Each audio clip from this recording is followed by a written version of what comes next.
안녕하십니까. 인문학연구소 인현입니다. 이번 시간에는 한국사 미스터리 그 6번째 독립협회에 대한 오해와 진실 그 2번째 시간을 하도록 하겠습니다.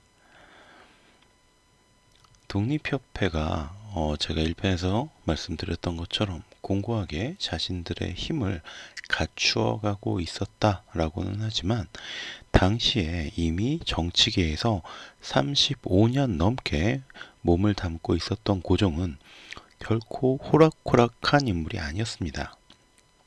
마침 익명으로 날아온 투서를 고종은 제대로 활용했지요.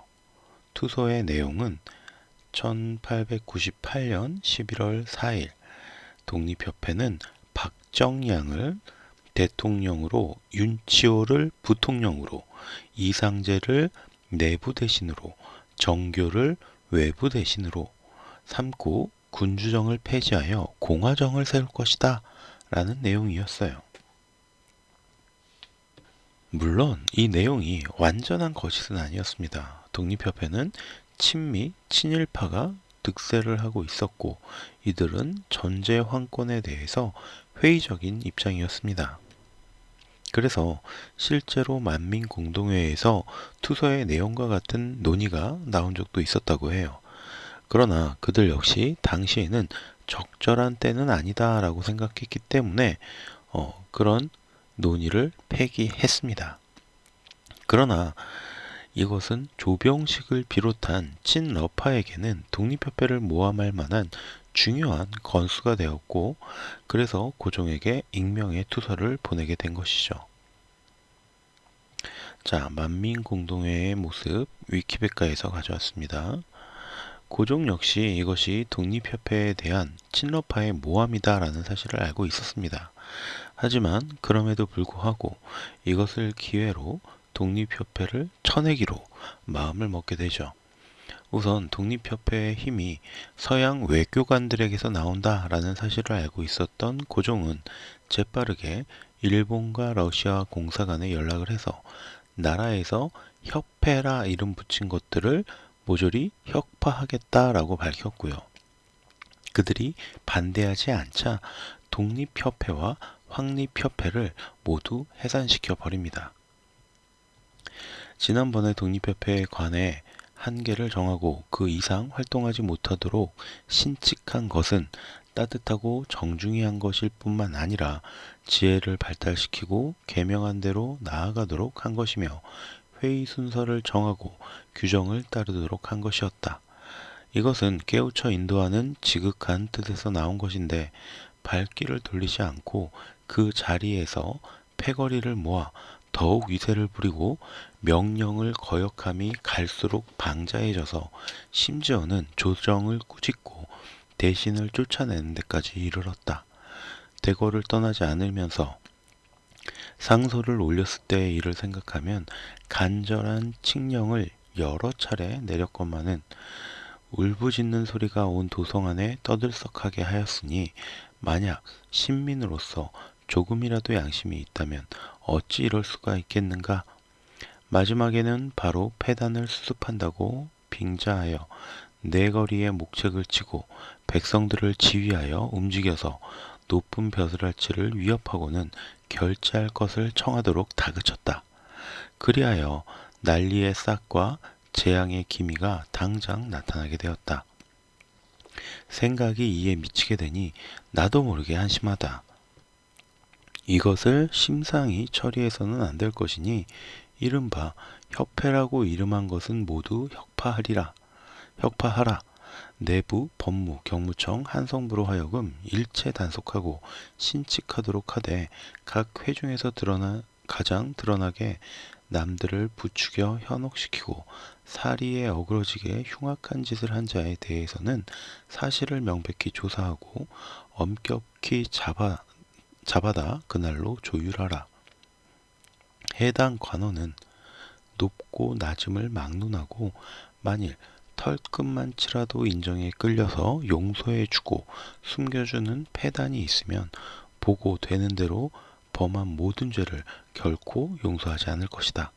그 밖에 선비와 백성으로서 나이가 어리고 지각이 없는 무리 중 덩달아 따라다닌 자들을 모두 죄를 따지지 말고 그대로 놔두고 각별히 신칙하고 풀어주어서 편안히 생업에 종사하도록 하라. 고종 35년 11월 4일의 기록입니다.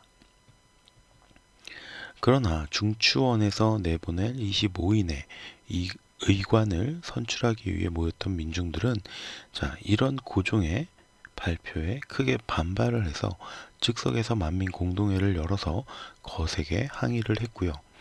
민심을 거스를 수 없었던 고종은 잡았던 인물들을 다시 석방할 수밖에 없었습니다. 하지만 고종은 만민공동회에서 요구한 조병식 등의 처벌은 들어주지 않고 버티었고 만민공동회와 중추원을 자신이 통제 가능한 기관으로 만들기 위해서 노력하게 됐죠. 고종의 모습 나무위키에서 가져왔고요.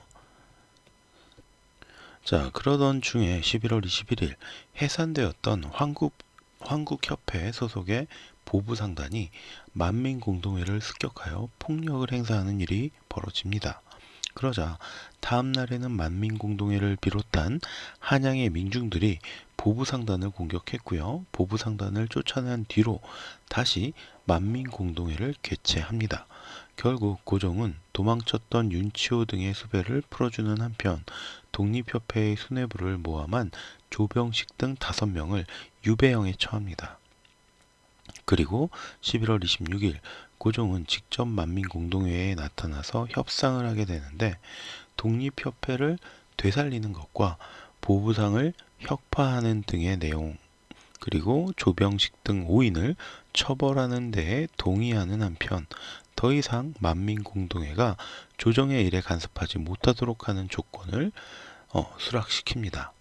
하지만 뒤를 이어 보부상 대표 200명이 고종을 찾아와서 보부상을 관리하는 기관인 상리국의 복원과 독립협회의 해체, 조병식 등의 석방을 요구하자 상리국 복원은 거부하는 대신에 보부상들을 위한 정책을 약속했고 독립협회 역시 전과 다른 모습을 보일 것이라고 다독이면서 합의를 하게 되죠.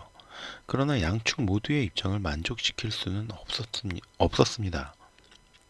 만민공동회와 보부상은 끊임없이 고종에게 상소를 올려서 자신들의 주장을 압박해 나갔죠. 이쯤 되자 최익현을 비롯한 유림의 세력들이 독립협회를 비난하기 시작했고 고종은 중추원을 빨리 설립하여 논란을 넘기려고 합니다. 12월 21일 중추원 부의장에 윤치호가 앉으며 논란이 잠재워지는 듯 했지만 12월 23일 열린 제1회 중추원 의회에서 독립협회는 선을 넘어버리게 됩니다. 자신들의 권한이 아님에도 대신 11명을 추천하고 임명을 해버린 거예요. 이 11명에는 이미 미국으로 추방이 되었던 서재필은 물론이고 반란 혐의로 추방되었던 박영호까지 포함이 되어 있었습니다. 만민공동회에게 뒤통수를 그야말로 세게 맞은 고종은 이들을 군대로 밀어내기 시작합니다. 12월 26일 독립협회와 만민공동회를 그리고 해산시키는 데 성공하죠. 결국 무력으로 강압적으로 군대를 동원해서 만민공동회와 독립협회를 해산시킨 거예요.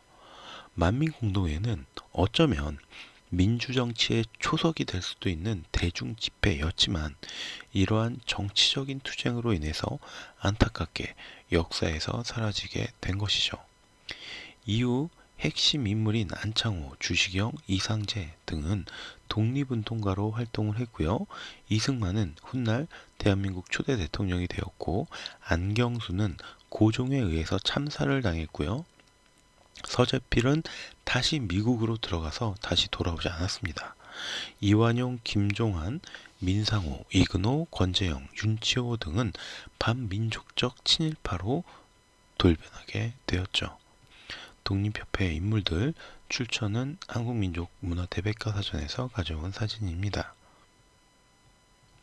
독립협회와 만민공동회는 분명 전제공주정을 벗어나서 민주정으로의 변화를 위해서 노력한 것이 분명합니다. 그러나 개인적으로는 그것이 정말 당시 우리나라의 발전을 위한 것이었는지 아니면 우리나라의 발전을 핑계로 자신들이 이 정권을 잡고 휘두르기 위한 것이었는지 저는 개인적으로 이게 굉장히 의문이 듭니다. 그들은 자주적, 독립적, 대한제국을 외쳤지만 실제로는 일본과 미국 등을 등에 업고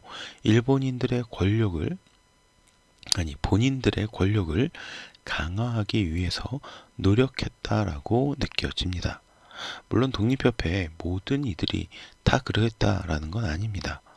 하지만 이 독립협회 인물들 중에 다수의 인물들이 훗날 친일파로 돌아서서 나라를 배신한 것만 보아도 그들의 의도가 정말 그렇게 순수했겠는가라는 의문이 드는 거죠. 그래서 이들의 의도에 대해서 우리가 다시 한번 좀 상식적인 선에서 추론해 보는 게 필요하지 않을까라는 생각이 들었습니다. 자, 그럼 오늘 이야기는 여기서 마치도록 하고요. 저는 다음 시간에 또 다른 이야기로 찾아뵙도록 하겠습니다.